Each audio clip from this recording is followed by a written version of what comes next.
Olá, bem-vindo ao Clube do Livro São Paulo Apóstolo para mais um momento de leitura do livro A Vida Intelectual, escrito pelo Padre Sertilanges. Hoje nós iremos ler o item 8.2 e nós iremos iniciar fazendo a nossa oração, pedindo a intercessão da Virgem Maria, para antes dos nossos estudos, dos nossos momentos de leitura.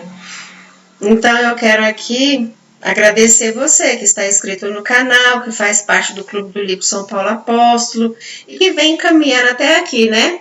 Estamos chegando na reta final. Olha que maravilha.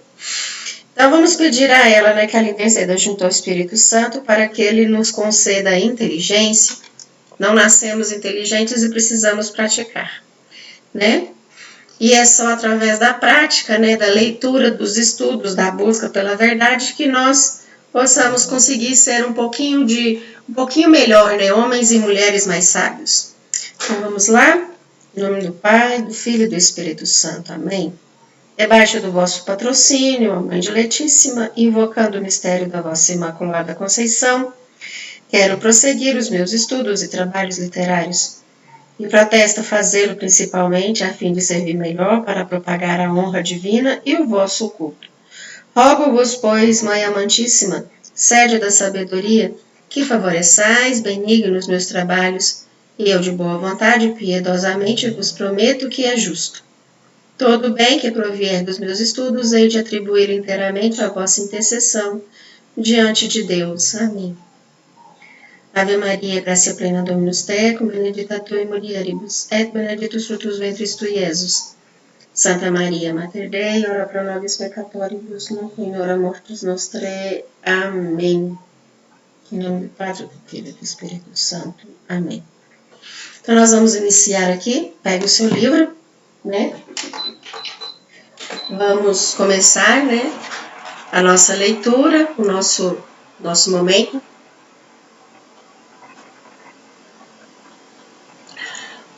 E aí,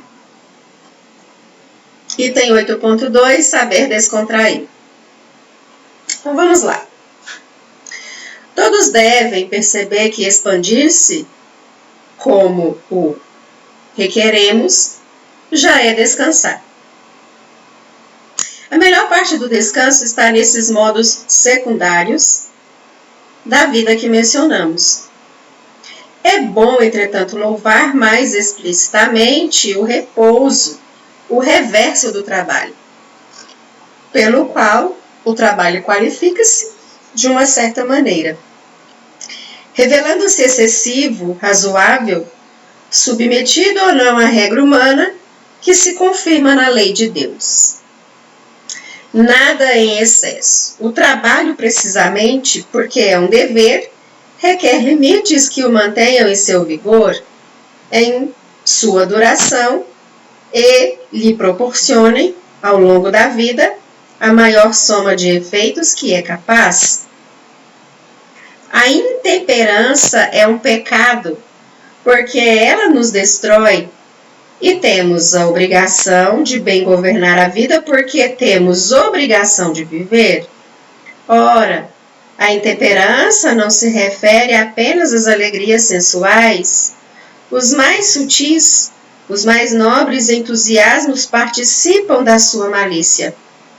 Amar a verdade às custas da prudência quer dizer, da verdade da vida é uma inconsequência. É prova de que, apesar das asserções, o que se ama não é a verdade, mas o prazer que ela proporciona.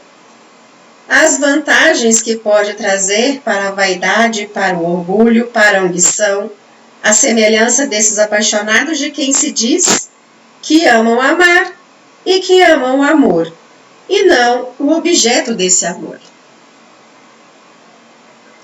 O repouso é um dever. Como a higiene que o inclui, como a conservação das forças, quero que poupes a ti mesmo, diz Santo Agostinho a seu discípulo. O espírito não se cansa, mas o espírito encarnado se cansa. Nossa capacidade de pensar é proporcional a uma certa dose de ação. Ademais, como é sensível, é nosso meio connatural e como as pequenas ações práticas formam a trama da vida para o qual nos preparamos a abandonar esse meio para elevar-se ao que é abstrato. É bastante cansativo. O esforço não pode se prolongar. É preciso voltar à natureza e mergulhar nela a fim de nos refazermos. Isso está escrito, isso quem escreveu foi Santo Tomás na Suma Teológica. O ser em contemplação é mais pesado que o ar. Mantém-se nas alturas com um considerável gasto de energia. Em pouco tempo, o combustível acaba e é preciso novamente encher o tanque. Isso é o avião, né? Podemos adquirir sem paradoxo essas palavras de Bacon, que corroboram os dados da filosofia. É preguiça ficar muito tempo estudando. É preguiça diretamente porque é uma impotência para vencer o determinismo, para usar o freio. É preguiça indiretamente porque a recusa do repouso é a recusa implícita de um esforço que o repouso permitiria e que a sobrecarga comprometerá. Mas é preguiça também de uma forma mais oculta. Com efeito, fisiologicamente, o repouso é um enorme trabalho. Quando para a atividade pensante, o gênio interior do corpo empreende uma restauração que ele pretende completar. O assim dito lazer é uma transformação de energia. Eu fico aqui pensando cá com os meus botões, né? Se nós trabalhamos, se nós lemos, estudamos, buscamos uma vida, né, de estudos. Então, existem os momentos de repouso. Esses momentos de repouso, né, o que ele quer dizer? São momentos em que o nosso cérebro irá trabalhar. E por que hoje nós não temos, assim, grandes intelectuais no nosso meio? Jovens intelectuais, né? Homens e mulheres realmente que conseguem discernir e conseguem realmente chegar à verdade. É porque o que acontece que eu vejo, né, muito, né? Você depara com jovens que eles morrem de estudar, né? Então tá ali, ele vai para a escola, ele vai fazer a prova do Enem, aí tem aquela etapa 1, etapa 2, etapa 3, que o cara, entendeu? Ele morre de estudar. E aí, no momento, né, do descanso, da hora vaga, o que ele faz? Vai pro celular. Ou seja, você está no seu repouso, mas você continua trabalhando, né? Isso acontece com nós também, né?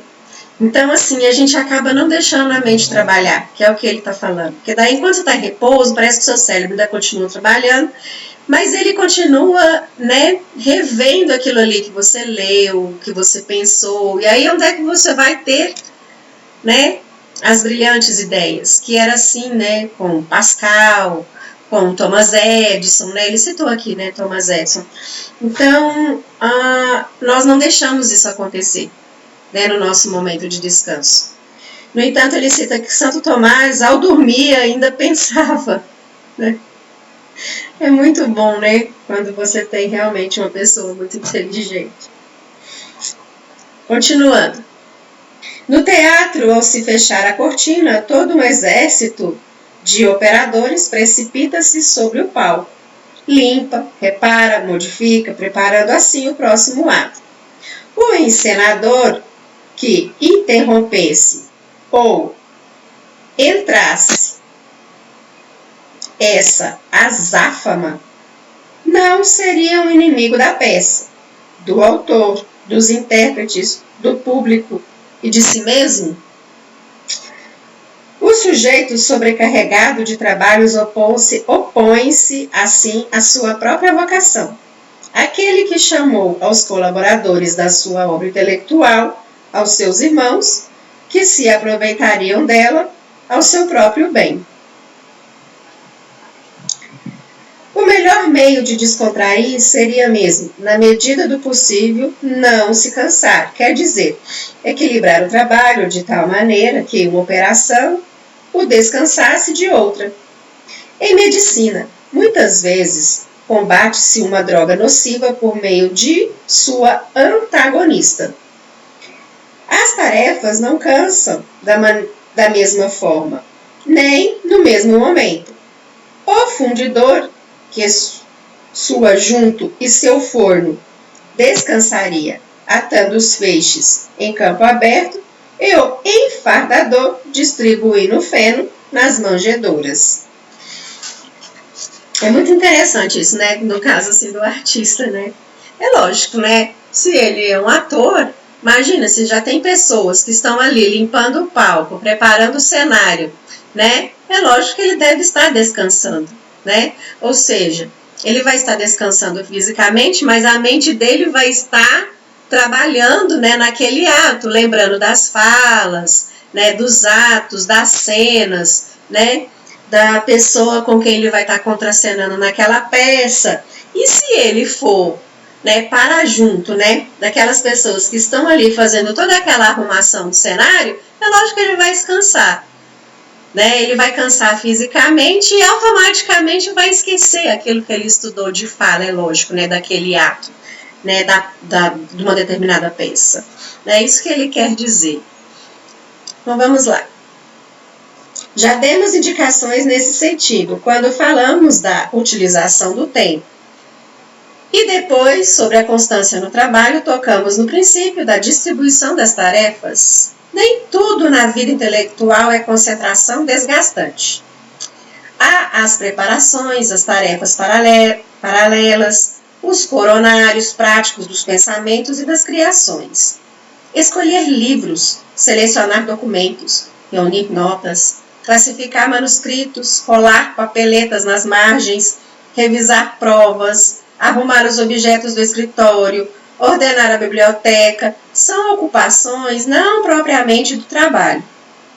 Organizando-nos bem, podemos nos entregar ao trabalho com discernimento e nos intervalos realizar ainda muitas dessas tarefas pouco cansativas e, entretanto, indispensáveis e que têm em si mesmas um valor de contemplação. Essas distribuições dos trabalhos, segundo suas exigências cerebrais, terá uma dupla vantagem: evitará a sobrecarga e dará ao trabalho intenso toda a sua pureza. Quando não prevemos o repouso que não tomamos, toma-nos. Intercala-se subrepeticiamente no trabalho sob a forma de distrações, de sonolência, de necessidades que precisamos suprir por não termos pensado nelas no devido tempo. Estou em pleno esforço criador, eis que me falta uma referência.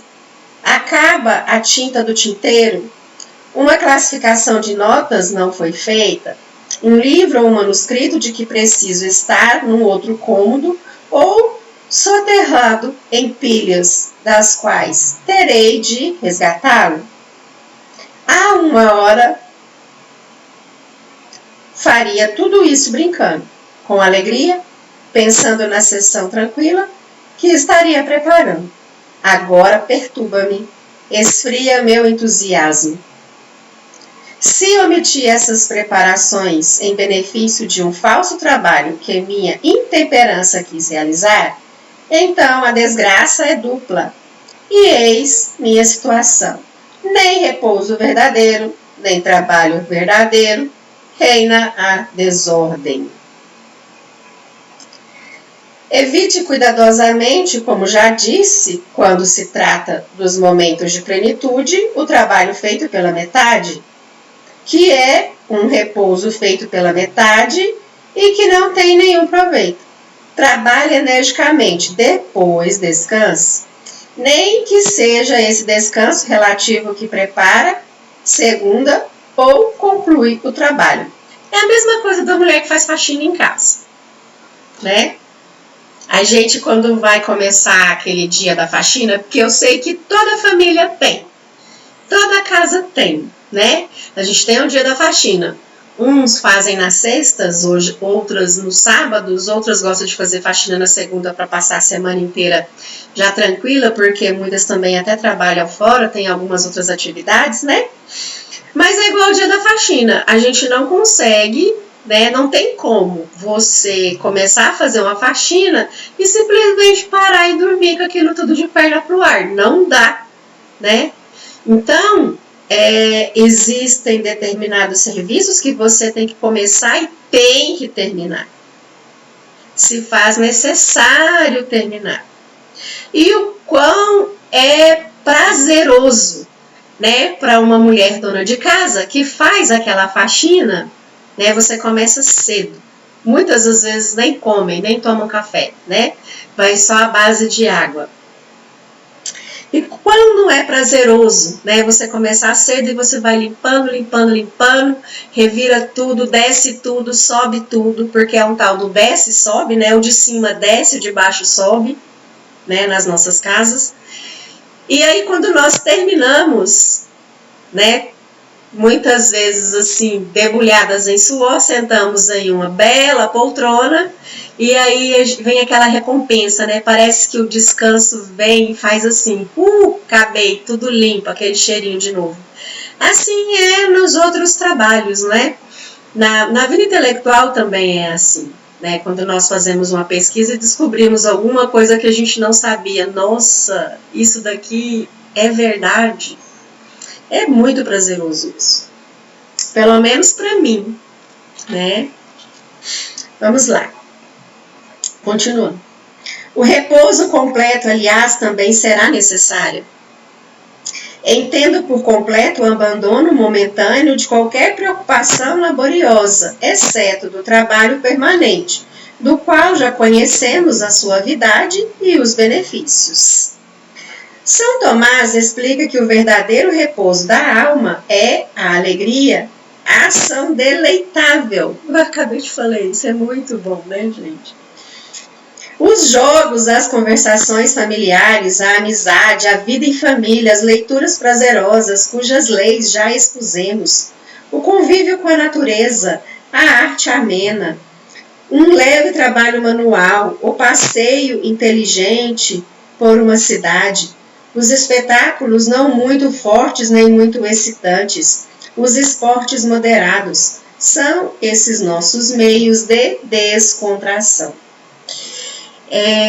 Veio-me aqui na memória, né, justamente esses meios de descontração, porque no tempo em que eu fiquei casada, né, foram 20 anos de casamento, né, o meu ex-esposo, né, o Divino, ele gostava não, era o tempo que ele tinha, era aquele tempinho que ele tinha. No entanto, geralmente ele terminava e nós conseguíamos ir à missa às 10 horas, né? Tinha 10 horas missa, então a gente dava tempo de ir. Ele levantava cedo, sim. Ele sempre levantou cedo. Nos 20 anos de casado, de matrimônio, ele levantava 5 horas da manhã, ele nunca levantou mais tarde. Nunca. Ele ia lá, fazia o café, ele ajudava com as crianças também, então ele sempre levantou mais tarde. E o domingo, que era o dia, né, do descanso, ele levantava, pegava a máquina de cortar grama, ele cortava a grama todinha. Só escutava o barulhinho, né? Aquele barulhinho do cortador de grama. Ele cortava a grama toda, limpava tudo, rastelava tudo, deixava tudo limpo. E aí eu já tinha me organizado, já tinha colocado as crianças vestidas e íamos à missa. Às vezes da missa passávamos na feira, né? Então tinha esse ritual. Quando ele terminava de cortar a grama, ele sentava e ele ficava olhando o trabalho dele concluído, todo molhado de suor. Ele já tinha limpado, ele já tinha rasteirado, ele já tinha pegado a grama, já tinha jogado fora, né, aquela que ele tinha cortado, ele já tinha guardado a máquina, e ele sentava lá no banco, tomava um café, e hoje eu me lembro, dava para ver o quão o artista, né, eu falo que ele sim, um artista, né, o artista ia apreciar aquele trabalho concluído. Aí ele ia, né, viajar, né, naquela obra, né, e ele olhava e às vezes ele ficava imaginando. E eu chegava, vamos à missa, ele vou tomar meu banho. Aí ele ia, tomava um banho, nós entrávamos, né, carro e íamos à missa, né. Então, assim, a gente vê, né, que quando nós fazemos um determinado trabalho, né, tanto no caso dele como no caso da mulher que cuida de uma casa, quando ela conclui aquele determinado serviço, a gente vai olhar para a nossa obra também, né? A vida intelectual é assim. Então vamos lá. Também nisso não pode haver excesso. Um descanso longo demais, além de consumir o tempo, prejudica a dedicação e uma vida laboriosa. É muito importante que cada um descubra o ritmo que permitirá essa dedicação máxima aliada ao mínimo da fadiga. Trabalhar por um tempo excessivo é ficar exausto. Parar cedo demais é ficar aquém da sua própria medida. Da mesma maneira, é repousar por um tempo excessivo é destruir o empenho alcançado. Repousar muito pouco é não restaurar suas forças. Conheça-se e dose, então, todas as coisas. Em geral, os repousos frequentes e curtos que descontraem, sem exigir que se recomece do zero, são os mais favoráveis. Ah, se pudéssemos trabalhar em meio à natureza, com uma janela aberta para uma bela paisagem, numa condição em que, quando vem o cansaço, possamos espairecer alguns instantes no jardim, ou, se surge um obstáculo ou pensamento, pedir a opinião das montanhas, da assembleia de árvores ou de nuvens, dos animais que passam, em vez de nos inquietarmos amargamente. Aposto que o produto do trabalho seria dobrado e seria muito mais amável, muito mais humano. Somos tão realistas quando andamos pelos campos e, ao mesmo tempo, nossa alma fica tão elevada. O imperativo categórico não pode ter sido pensado em um prado, a menos ainda a aritmética pretensatamente moral de um Betã.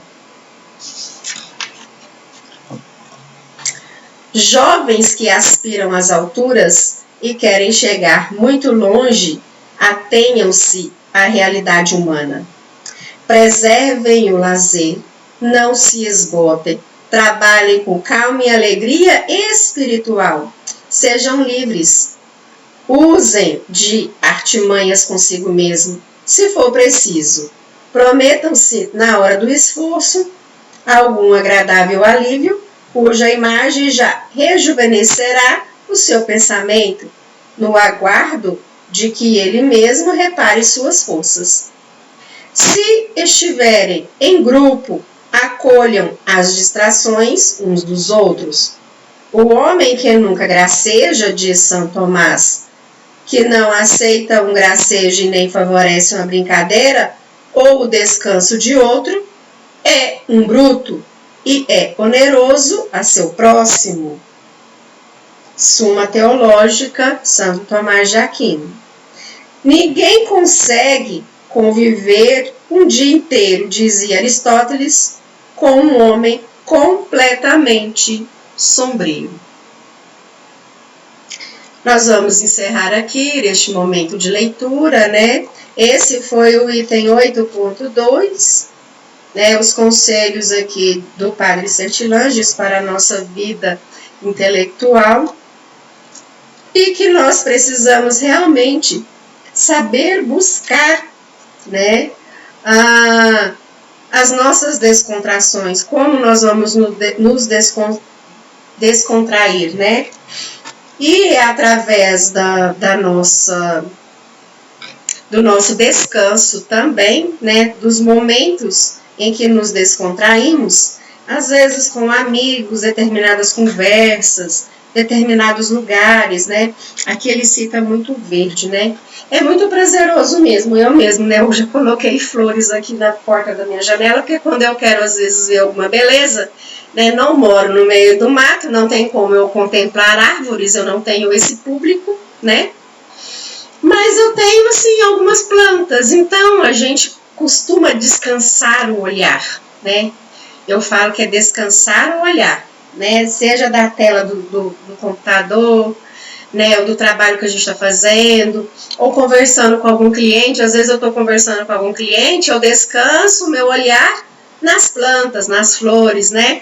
Em alguma coisa que possa trazer beleza, né? Ele cita as nuvens, né? O público de árvores, montanhas, isso daqui a gente não tem, né?